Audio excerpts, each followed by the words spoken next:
kira-kira dryernya nyatu sama si mesin cuci bakal goncang nggak? Dulu tuh aku mikir gini, gimana caranya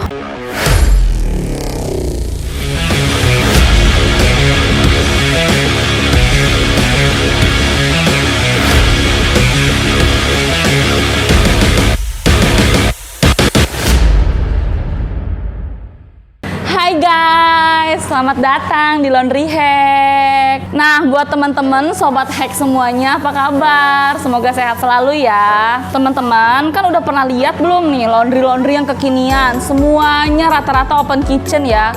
Seperti yang di belakang aku gini nih, ini udah open kitchen ya.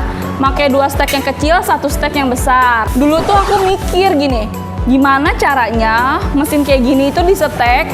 Mikir pembuangan gasnya seperti apa, pengambilan airnya gimana, kira-kira dryernya nyatu sama si mesin cuci bakal goncang nggak? Nanti terjadi sesuatu yang huru-hara gitu, yang bikin kok bisa kayak begini gitu, gimana caranya gitu ya. Akhirnya setelah aku pelajarin, setelah aku berpikir, terus aku bener-bener nge-upgrade usaha aku untuk jadi grow up. Aku belajarlah dijadikan seperti ini nih laundrynya, jadi model stack seperti ini ya. Dulu itu laundry aku nggak kayak gini nih. Laundry yang ini tuh berantakan, mesinnya di mana, mesin cuci di mana, mesin pengering di mana, kabel jadi berantakan, nah pembuangannya jadi kotor, banyak debunya, air jadi ngeclak, becek kemana-mana, debu di mana-mana, nggak cakep juga dilihatnya, kurang menarik. Akhirnya dari laundry aku yang berantakan seperti ini, aku rubahlah jadinya seperti ini. Ini aku upgrade jadi lebih menarik, jadi lebih rapi. Semenjak aku rapihkan cabang aku satu-satu, akhirnya omset jadi meningkat karena kepercayaan konsumen jadi lebih meningkat pastinya. Ini aku contohkan ya, untuk bikin seperti ini tuh harganya murah ya, dibikin partisi seperti ini. Itu kisaran 3-5 juta per 1 steknya. Nah, jadi kalau bikin instalasi kayak gini, ini mudah kok, tukang biasa juga bisa. Mau tukang biasanya itu harian atau borongan, bisa mereka lakukan. Jadi nggak ada teknik khusus, yang penting nanti tunjukin aja video aku cara ngeinstalasi ini ya. Jadi instalasi cara baik dan benar tuh adalah, pertama kita instalasi pipa air bersih dan air kotor. Keduanya ada kita instalasi listrik. Ketiganya kita instalasi gasnya, pembuangannya. Yang keempat kita instalasi partisi. Yang pertama yang mau aku bahas adalah instalasi untuk air bersih seperti ini. Untuk instalasi air bersihnya, tekanan airnya harus kenceng. Kalau kurang kenceng boleh pakai pompa, biar proses pencuciannya lebih lancar dan cepat. Untuk diproses pada mesin cucinya, airnya pastikan airnya tuh bersih ya. Boleh pakai air PDAM atau air sumur. Kalau kita kualitas airnya kurang bagus, misalkan berbau, ada zat besinya, terus misalkan ada zat kapurnya, itu kita harus pakai filter lagi. Contoh dasarnya kalau air kita kurang bagus, misalkan lihat aja nih di wastafel atau keran-keran kamar mandi kita, suka ada yang menguning tuh kan, ngeclak-ngeclak. Nah, berarti kandungan zat besinya itu cukup tinggi, jadi kita butuh filter. Karena di tempat ini airnya bagus ya, jadi kita nggak butuh filter, jadi langsung. Kenapa kita perlu perhatikan masalah air? Karena kualitas air pada mesin cuci ini akan berpengaruh pada hasil cucian kita. Terus pastikan airnya dibuat rapi di belakang mesin cuci. Untuk saluran airnya kita buat pipa-pipanya seperti ini.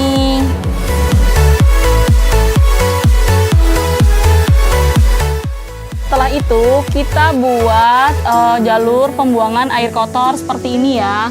Ini sengaja aku bikin layout si mesin ini sejajar dengan pembuangan air kotor keluar. Nah, untuk air bersihnya aja aku bobok juga, aku buat di sini lagi. Jadi tidak mengganggu, tidak kelihatan jelek gitu, tidak kelihatan kurang bagus di depan. Jadi semuanya itu benar-benar rapi. Kita sengaja buat layoutnya ini di belakang. Lanjut, yang kedua kita instalasi listrik. Untuk instalasi listrik laundry ya minimal itu 2200 watt. Itu kalau mesin C3 gini yang dua kecil satu besar itu masih bisa 2200. Tapi kalau misalkan ada 3 mesin besar seperti ini ya, itu minimalnya 3500 watt. Lalu kita bikin listrik ini terpisah ya. Kita buat jalurnya untuk MCB khusus mesin laundry. Kita perhatikan listriknya. Kalau tegangannya rendah atau naik turun, kita perlukan itu stabilizer. Gunanya untuk apa? Untuk supaya si mesin-mesin ini awet. Kalau mesin komersil ini, kalau tegangannya rendah, apinya tuh nggak mau nyala, jadi sangat dibutuhkan stabilizer, penting.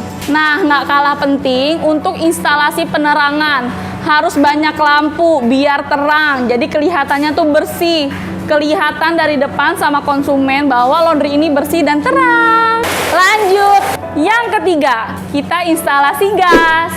Yang kita perlukan adalah selang regulator untuk masuk ke mesin dryer. Ada 2 model. Yang pertama adalah dari dryer kita sambungkan pakai selang regulator ke dalam gas ya. Itu cara model yang pertama.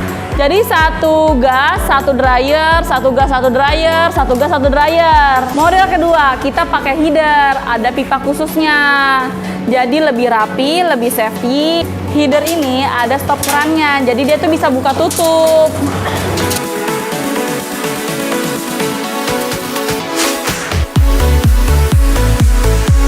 Aku kan punya mesinnya ada 3 dryernya. Kalau kita punya mesin 3 dryer, nggak harus si tabung gas ini 3 juga. Jadi pakai 2 tabung gas ini itu cukup juga bisa.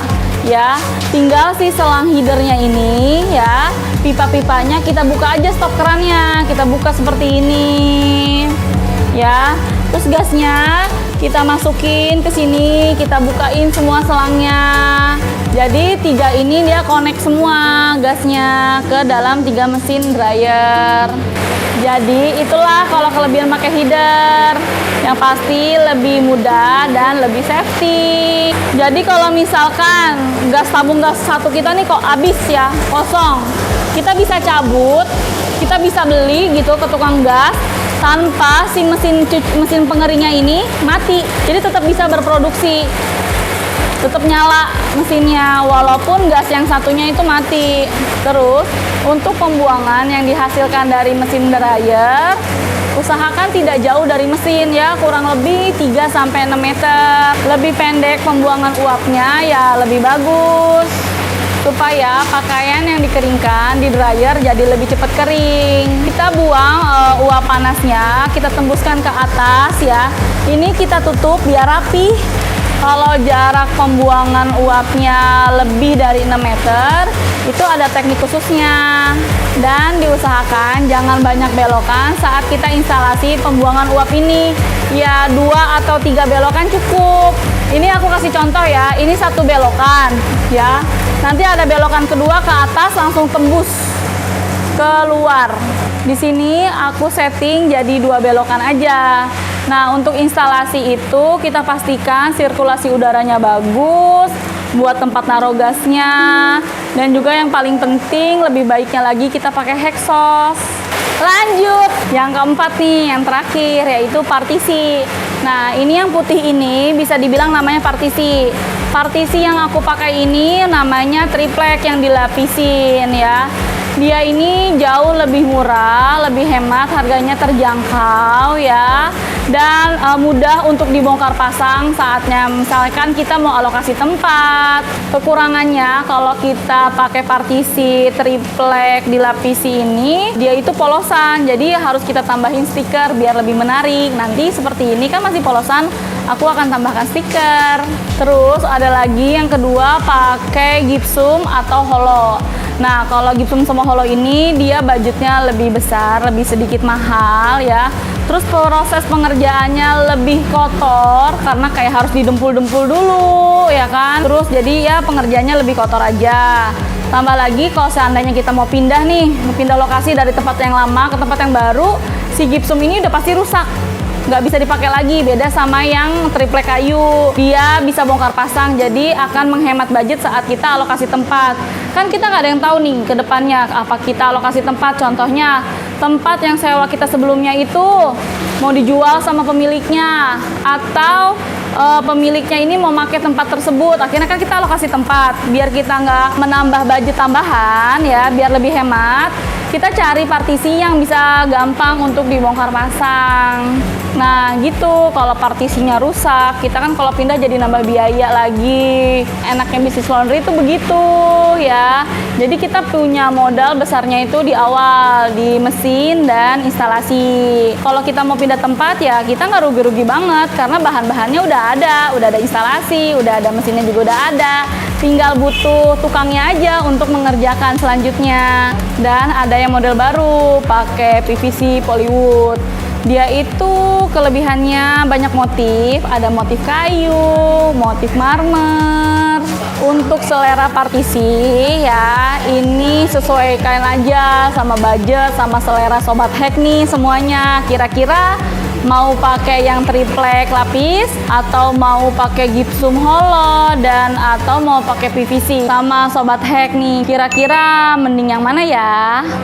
Nah, aku udah buka-bukaan semuanya nih, gampang kan? Sekarang tinggal panggil tukang aja, tunjukin video ini ya buat para Sobat Hack semua nih. Tapi kalau Sobat Hack nggak punya kenalan ya tetap masih bingung gitu ya, takut salah. Kalau nggak punya kenalan, mau kita bantu boleh. Aku ada jasa untuk upgrade laundry ya, biar jadi lebih bagus lagi buat untuk naikin omset. Kita make over laundrynya jadi bagus. Jadi ini adalah standarnya kita untuk instalasi ya, untuk seluruh klien-klien kita. Dari instalasi air, instalasi listrik, instalasi gas, sampai instalasi partisinya. Nah ini semuanya bisa teman-teman ya, bisa lakukan, bisa praktekkan langsung ya dengan mudah. Ini adalah cara instalasi baik dan benar. Gimana? Cukup mengerti nggak sama penjelasan yang aku kasih tahu? Kalau masih banyak banget pertanyaan tentang laundry, boleh langsung taruh aja di kolom komentar pertanyaannya. Nanti aku bantu jawabin ya. Untuk Sobat Hack yang baik hatinya, jangan lupa di like, di komen, di subscribe. Thank you sudah nonton. Bye.